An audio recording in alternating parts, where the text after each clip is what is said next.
కామన్‌గా నేను ప్రతి ఒక్క సెమినార్‌లో అడిగేటటువంటి ఒక కామన్ క్వెషన్ ఏంటి అంటే, డైరెక్ట్ సెల్లింగ్ అంటే ఎంతమందికి తెలుసు? నెట్వర్క్ మార్కెటింగ్ అని ఎంతమంది విన్నారు? అని నేను అడిగేటటువంటి కామన్ క్వెషన్ సెమినార్‌కి అటెండ్ అయిన వాళ్ళలో. అందులో 98% జనాలకి డైరెక్ట్ సెల్లింగ్, నెట్వర్క్ మార్కెటింగ్ అనేది తెలీదు. ఇది నాకు సెమినార్స్ ద్వారా పర్సనల్ ఎక్స్‌పీరియన్స్. అక్కడే ఇంకో గమ్మత్తైన విషయం మీకు చెప్తాను. చైన్ సిస్టమ్ ఎంతమంది విన్నారు అని అడిగితే 75% ఆఫ్ ద పీపుల్ ఆన్సర్ చేశారు.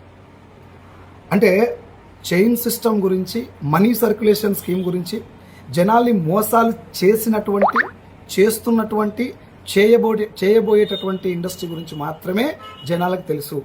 గవర్నమెంట్ గైడ్ లైన్స్ ఇచ్చినటువంటి ఒరిజినల్ డైరెక్ట్ సెల్లింగ్ ఇండస్ట్రీ గురించి కానీ, లీగల్ నెట్వర్క్ మార్కెటింగ్ ఇండస్ట్రీ గురించి కానీ జనాలకు కనీస అవగాహన కూడా లేదు అనేది నాకు అర్థమైంది.